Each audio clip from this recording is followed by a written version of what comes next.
Graça e paz. Hoje nós vamos falar um pouquinho a respeito de acusação, espírito de acusação. Nós sabemos que o inimigo da nossa alma, né, ele é um estrategista. Satanás, ele é um estrategista. E quando uma estratégia ela dá certo, ele não vai mudar de estratégia. Lógico que ele vai estar sempre usando a mesma estratégia. Então, qual que é a estratégia dele? A estratégia dele é tentar, né? A palavra de Deus fala, né, que ser tentado não é pecado. Jesus, ele foi tentado, né, lá no deserto pelo diabo, mas ele não caiu na tentação. Então, ser tentado não é pecado. O pecado é cair na tentação. Então, o que o diabo faz? O diabo, ele arma uma cilada para a pessoa pecar. Depois que a pessoa peca, e aí ele então entra com o espírito de acusação. E aquela pessoa, ela passa a viver debaixo, né, de uma opressão. Porque é uma opressão, você está sempre se sentindo culpado por alguma coisa. Então, eu quero pegar um texto bíblico que está aqui em João 8. Eu vou ler o versículo 10 e o 11, fala assim: E endireitando-se Jesus, e não vendo ninguém mais do que a mulher, disse-lhe: Mulher, onde estão aqueles teus acusadores? Está vendo? Acusadores. Ninguém te condenou? E ela disse: Ninguém, Senhor. E disse-lhe Jesus: Nem eu também te condeno. Vá e não peques mais. O contexto aqui é que essa mulher, a palavra fala que ela foi pega em flagrante adultério. Uma pessoa que foi flagrada adulterando, né? Eu fico assim pensando, cadê o homem, né? Nunca, não aparece o homem aqui, só aparece a mulher. Mas a lei, ela mandava que essas pessoas elas fossem apedrejadas. E os fariseus, eles queriam pegar Jesus de alguma maneira. Então, o que eles falam? Eles pegam essa mulher e levam até Jesus Cristo. E Jesus estava ali inclinado, né, escrevendo na areia. E Jesus nem olha, nem levanta os olhos para olhar essa mulher. Porque imagina como que essa mulher devia estar. Se ela foi pega em flagrante, ela certamente estava, né, despida, ou só enrolada talvez num lençol, com roupas íntimas. Ela já tinha muitos olhos acusando ela. Então Jesus não quis constrangê-la mais ainda e não olhou para ela. Mas ele ouviu as pessoas dizendo, né? Essa mulher foi pega em flagrante adultério. A lei manda que nós apedrejemos ela. E aí o que o senhor diz? Então os fariseus, eles na verdade, eles queriam pegar Jesus Cristo. Porque a missão de Jesus foi, né? Ele poderia dizer, não, apedreje e tal. Mas e aí? Mas Jesus, ele veio buscar e salvar o que se havia perdido. E a missão dele? Né? Essa mulher estava perdida. Ela precisava agora de ser encontrada, de ser né, liberta, de ser salva. E aí Jesus vai e ele diz, né, quem não tem pecado, que atire a primeira pedra. E aqui no contexto que nós vimos, cada um foi saindo, começar pelos mais velhos, acusados pela sua consciência, porque todos ali estavam em pecado. Né? Todos nós temos pecado, nós não somos dignos, né? Nós não temos direito de julgar e nem condenar ninguém, de ficar criticando ninguém, porque todos nós estamos vivendo nesse mundo sujeitos, né, a pecar. E aí, a primeira coisa que eu quero te dizer, que a ferramenta, né, que mais aprisiona as pessoas é a acusação. Tem pessoas que vivem debaixo de uma autocondenação. Por quê? Porque elas se sentem acusadas a vida inteira, acusada por alguma coisa, acusada, né, por algo que fez, por algo que deixou de fazer. Então o diabo, ele sempre vai arrumar um jeito de acusar a pessoa. Porque lá em Apocalipse 12, 10, fala exatamente isso, que o acusador das nossas almas, e fala lá que ele nos acusava de dia e de noite, então ele foi lançado por terra. Está lá em Apocalipse 12, 10. Então o que acontece? Nos acusava diante de Deus de dia e de noite. Então, nós já temos, né, alguém que está lá todo dia, todo momento para nos acusar. Eu imagino arrumar mais pessoas aqui, né? Já temos o diabo como acusador. Ainda arrumar pessoas aqui para estar nos acusando. E essa mulher, então, nós percebemos a primeira coisa. O perdão de Cristo, ele silencia a acusação. Para aqueles que estão debaixo, né, da salvação, a palavra de Deus diz que não há mais condenação para aqueles que estão em Cristo Jesus. Ou seja, está lá em Romanos 8:1, né? Essa condenação é condenação em relação à nossa salvação. O Senhor já nos salvou.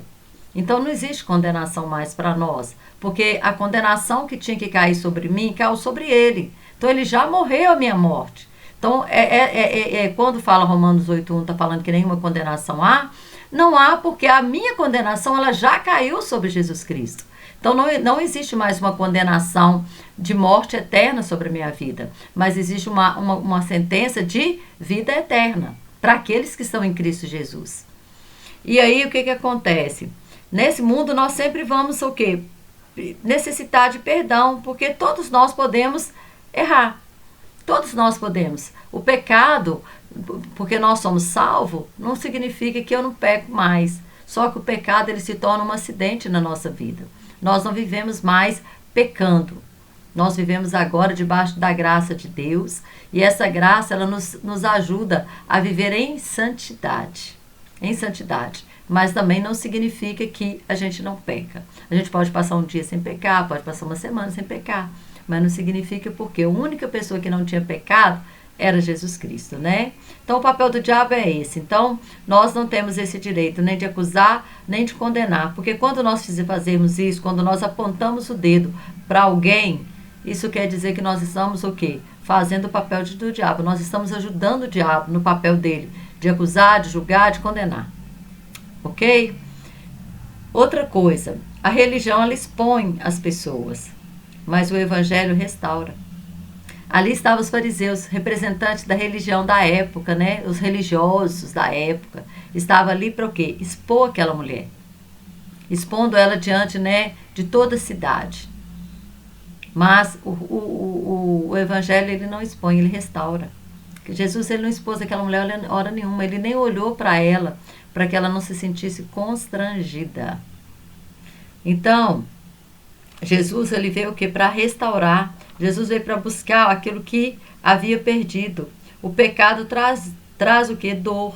Mas Jesus ele tem restauração para o pecador arrependido. Jesus tem o quê? Restauração. Então nós vemos aqui, né, que a religião ela expõe, ela acusa, mas o evangelho ele restaura. Jesus estava ali como representante do evangelho. E aqueles fariseus como representante da religião. A religiosidade. É aquela pessoa, né, que se acha santa demais. Que adora julgar o outro. Que adora apontar o dedo do pecado do outro. Que enxerga, né, o cisco no olho do irmão, mas não enxerga a trave que está no seu olho. Isso é religiosidade. Religiosidade é expor as pessoas. Religiosidade é condenar, é julgar. É colocar fardo pesado, que muitas vezes nem a própria pessoa está cumprindo aquilo, mas ela quer colocar sobre o ombro do outro. Isso tudo é religiosidade. Mas Jesus não. Né? Outra coisa, a graça não é conivência com o pecado, mas a graça é o combustível para mudar. A graça é o combustível para mudar. Eu fico imaginando aquela mulher ali, ela devia estar ali, né, com muito medo de ser apedrejada, com muita vergonha, porque a exposição ela traz vergonha. Imagina a vergonha que essa mulher estava passando, a humilhação que essa mulher estava passando diante de toda a cidade. E estava acontecendo uma festa, e essa mulher ali, né, sendo exposta dessa forma, sendo humilhada, envergonhada. Mas o que acontece? A graça ela não é combustível para passar, para tapar, né? Como diz outro, para passar pano em cima de pecado de ninguém. Mas a graça ela é um combustível para as pessoas mudar.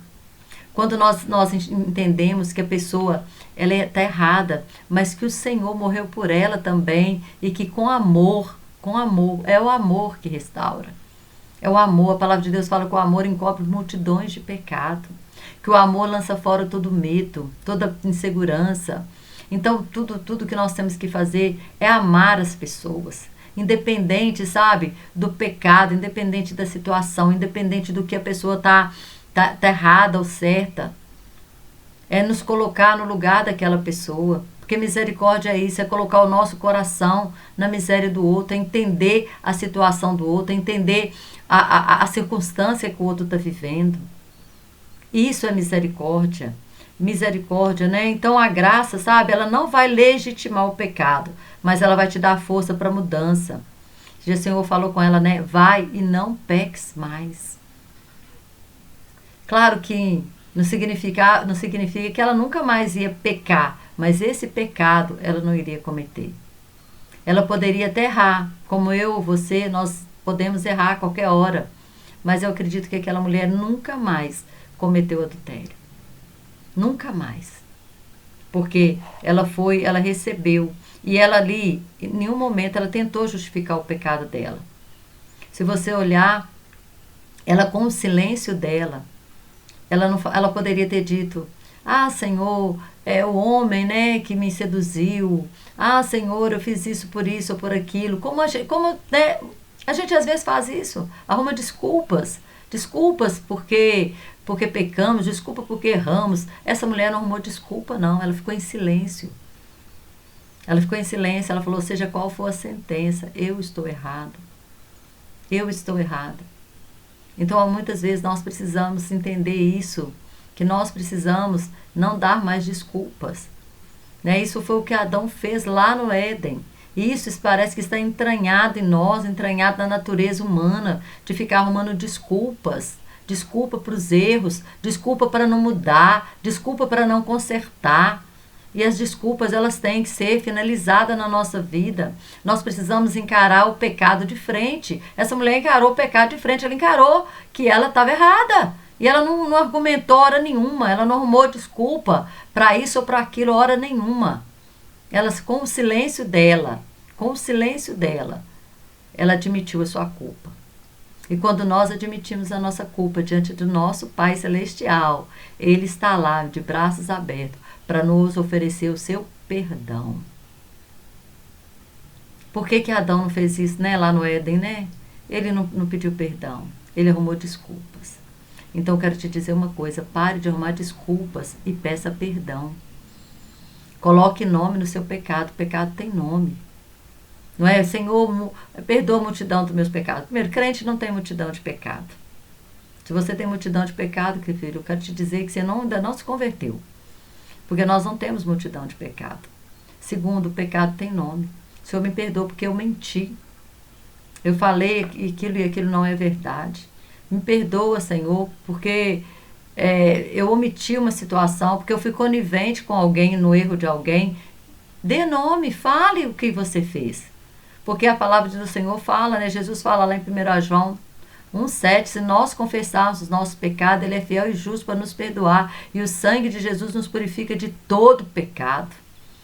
É o sangue dele que nos purifica. Então nós não precisamos mais viver debaixo de acusação. O único juiz resolveu absolver aquela mulher. O único que poderia julgar a primeira pedra ali seria Jesus, porque ele era o único sem pecado. Todos tinham pecado. Mas o que ele resolveu? Ele resolveu absolver aquela mulher. Ele perguntou para ela, mulher, onde estão os teus acusadores? Ninguém te condenou? Ela, não, Senhor, nem eu te condeno. Vá e não peques mais. O Senhor não quer que você viva debaixo de uma sentença de acusação. O Senhor não quer que você viva debaixo de uma sentença de condenação. Ele hoje está te oferecendo a restauração. Ele te oferece a cura. Ele te oferece a libertação. Libertação das culpas. Libertação das acusações. Libertação, sabe? Das opressões do inimigo te oprimindo. Ah, você fez isso, você fez aquilo. E isso vai ficando na sua mente, te acusando. Dizendo que você não é digno, que você é indigno. Né? Como aconteceu com Pedro. Pedro, quando nega Jesus, ele se acha indigno do ministério e ele volta a pescar peixe. Ele, que Jesus já tinha dito que ele seria um pescador de homem, volta a pescar peixe, porque ele se sentiu indigno para o ministério. E quando nós estamos debaixo de acusação, nós nos sentimos indignos, nós nos sentimos, né, como essa mulher aqui, humilhado, envergonhados. E foi tudo aquilo que Pedro também sentiu, né, debaixo daquela sentença de acusação, o próprio inimigo acusando ele. Ah, mas você disse que ia com o Senhor até a morte e agora você negou que conhece ele. Imagina o tanto que o diabo falou na mente de Pedro, para Pedro, né, querer voltar a ser pescador de peixe. Mas o Senhor restaurou Pedro. O Senhor falou para Pedro 3 vezes, né, Pedro, tu me amas? Apacenta minhas ovelhas. Pedro, tu me amas? Apacenta minhas ovelhas. 3 vezes, porque 3 vezes Pedro havia negado Jesus. E Jesus foi lá e teve um encontro com Pedro e restaurou Pedro. E da mesma forma, ele te restaura. Ele te restaura. Eu não sei qual que é o seu erro, eu não sei qual que é o tamanho. Para Deus não existe pecadinho nem pecadão. O que existe é consequências de pecados diferentes. Né? Se você falou uma mentirinha que não prejudicou ninguém, é uma consequência. Mas se você mentiu e defraudou uma pessoa, a consequência é muito maior. Então o que existe é consequência diferente. Mas para Deus tudo é pecado. Tudo é pecado. Às vezes a gente pensa assim, pecado é roubar, matar. Não, meu querido, pecado ele pode ser uma coisa pequena, pode ser uma mentirinha que você anda falando, pode ser algo, né, que combustível que você tem dado para o diabo te acusar. Mas hoje, Deus te oferece a graça. Deus te oferece, né, o mesmo que ele ofereceu para aquela mulher. Vá e não peques mais, porque eu não te condeno. Eu te absolvo. Eu te absolvo. Fala para ele, conversa com ele. Se abra diante dele e ele vai te restaurar a tua sorte. Em nome de Jesus. Amém? Até o próximo vídeo.